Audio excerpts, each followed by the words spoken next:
Écoutez, Ilham avec Amadou à CIBS 105 à l'émission Le Retour.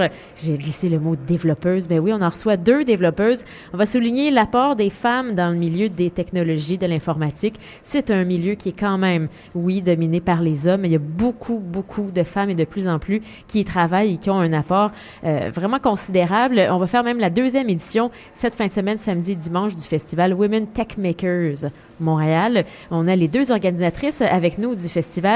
Développeuse web, c'est Annie Caron. Oui, bonsoir. Oui, bonsoir. Et Laurence de Villers, qui est développeuse mobile. Allô. Oui. Bon, merci beaucoup les 2, Annie et Laurence, d'être avec nous pour parler, je pense, d'un sujet qui vous touche, bien sûr, très personnellement, dans le milieu professionnel, mais depuis le milieu aussi scolaire. Je pense que vous avez remarqué ça, que les femmes dans le milieu de la technologie, des technologies, de l'informatique, sont pas très là. Puis là, c'est un peu un cercle vicieux. Ils sont pas là, il n'y a pas tant de modèles. On pense que c'est pas fait pour les femmes. Il y a pas de femmes qui s'inscrivent, qui veulent y travailler. Qu'est-ce qui vous a poussé? Les 2, Annie, je sais que ta famille, ton père et ton frère étaient déjà en informatique, mais c'était pas ton plan initial non plus, là. Non, vraiment pas. En fait, je voulais devenir vétérinaire. Ouais, c'est un petit peu loin. En effet, j'ai toujours eu une passion pour les chevaux, finalement, avant de découvrir que vraiment l'informatique était très importante pour moi. Et comme dans le fond, vous avez dit, à l'école, principalement, je me suis rendu compte que j'étais seule dans ma cohorte. Même quand j'ai gradué de mon baccalauréat en génie logiciel, j'étais la seule à graduer parmi à peu près une centaine d'hommes. Donc, il y a vraiment un problème en ce moment il manque beaucoup de femmes. Et pourtant, dans les années, même avant, il y avait beaucoup plus de femmes en informatique. Qu'est-ce qui s'est passé par la suite? On ne peut pas savoir. Vrai? Oui. OK. Donc, quoi, dans les années 90 peut-être, ou 80-90? Ensuite, il y a eu comme peut-être un déclin, mais vraiment, quand l'informatique a commencé, il y avait beaucoup plus de femmes, même 50-50. Et puis, probablement que la majorité sont devenues peut-être secrétaires ou d'autres postes dans le même genre reliés. Mais tout ce qui a rapport au développement dans l'informatique, ça, les femmes ont un peu disparu, du moins ici. C'est ça que j'allais dire. C'est ça. Ici, au Québec, au Canada, peut-être États-Unis aussi. Il y a d'autres pays dans le monde où ce n'est pas le cas. Non. Laurence, ta famille n'est pas dans l'informatique nécessairement. Qu'est-ce qui t'a poussé à devenir développeuse mobile? C'est un peu me chercher moi-même. J'étais en musique, puis en musique, il y a quand même beaucoup de programmation à un certain point. Puis j'ai décidé de faire le chant, puis j'ai découvert la joie de l'informatique via ça. Mais jamais on m'a proposé, quand je cherchais qu'est-ce que je voulais faire de ma vie, que l'informatique pourrait être une option. Donc, tu sais, quand t'es jeune, tu cherches, puis là, quand t'es bon en maths, c'est souvent « Ah, tu deviens comptable. Si t'es bon en sciences, c'est va en médecine ou bio-ressources. » Mais jamais on propose comme l'option informatique. J'espère que ça change maintenant. Mais oui, dans les établissements collégiaux, par exemple, pour l'université, j'espère qu'on redirige. Parce que oui, il y a des exemples dans le monde où les femmes ont une grande place en technologie. Quel pays, principalement? J'avais entendu, comme, mettons, les pays comme le Maroc et même plus, mais pas ici, dans l'Amérique. Donc, je sais pas plus, je suis pas au courant à 100%. Moi, j'ai une amie qui, justement, vient du Maroc, puis elle a dit que c'est environ 50% des gens.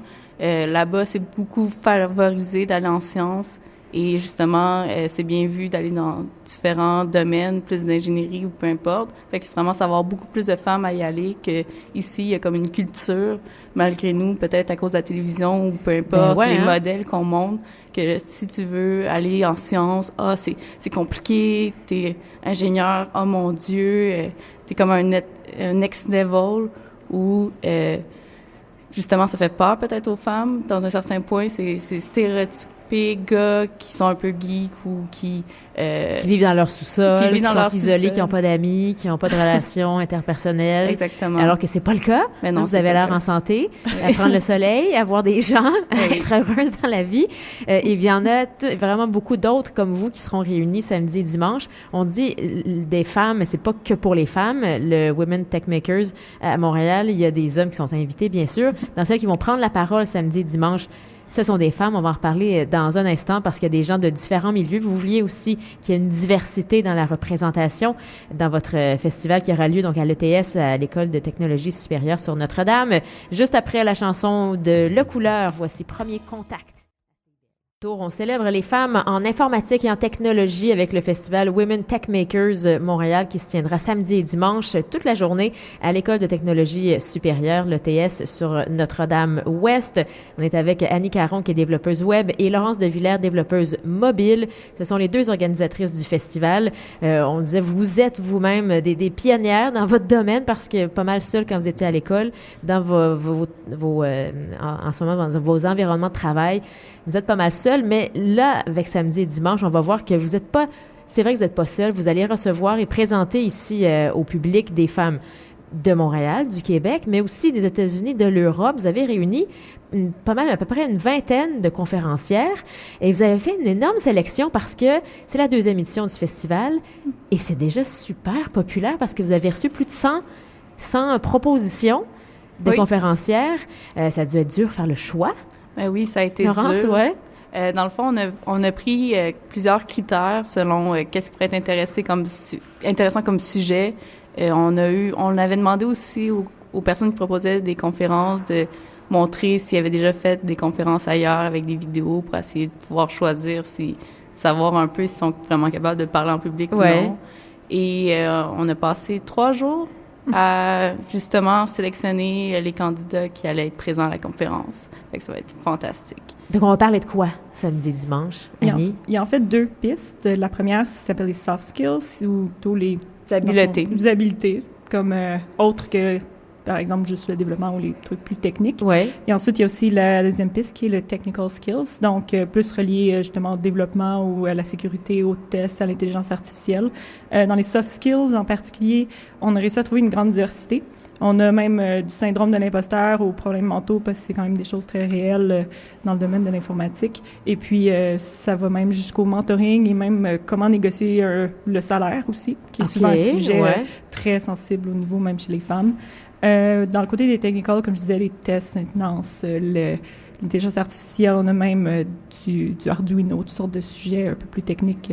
Qui s'adresse à des gens qui sont dans le milieu, plus développement, parce qu'il faut comprendre le langage. Exactement. Mais aussi, on pourrait s'y intéresser juste comme ça, même si on n'est pas dans le milieu de l'informatique ou des technologies, on peut y aller aussi au festival. C'est ça, juste écouter l'habileté à la place.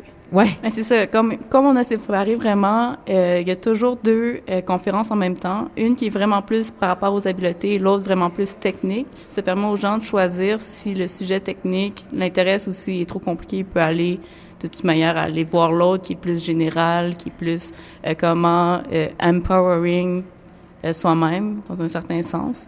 Donc toujours dans 2 salles en même temps, on peut se promener d'une à l'autre. Ça fonctionne comment? On achète une présence par journée ou pour les 2 jours? C'est vraiment pour les 2 jours.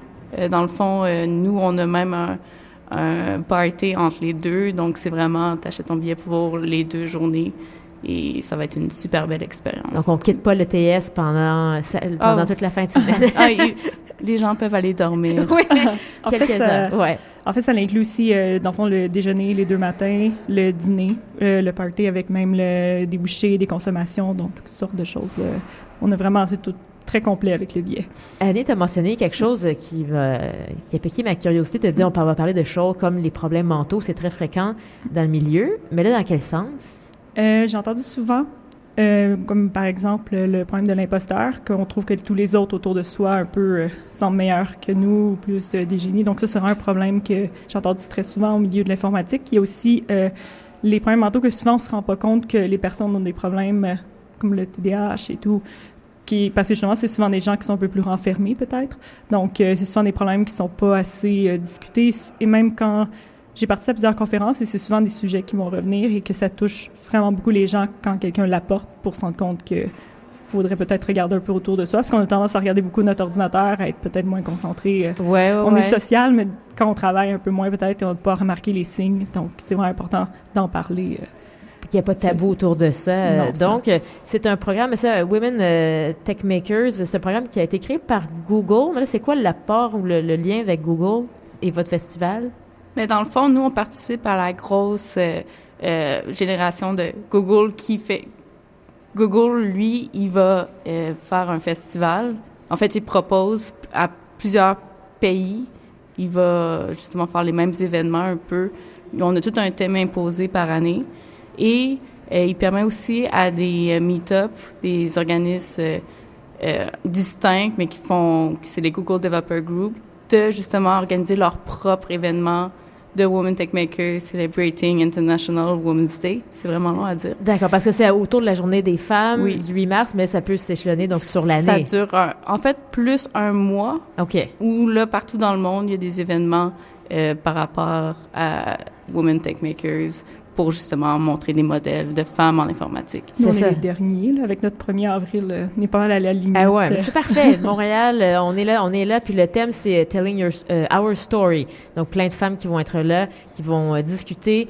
C'est donc samedi, dimanche, à compter de 8 heures le matin, samedi, puis 9 heures dimanche, avec le party entre les deux. Ça va être beau, ça. Mais c'est vraiment stimulant, puis bravo d'avoir organisé ça à Montréal. Women Tech Makers, ici en ville, les 1er et 2 avril. C'est déjà le mois d'avril. Annie Caron, Laurence de Villers, merci beaucoup.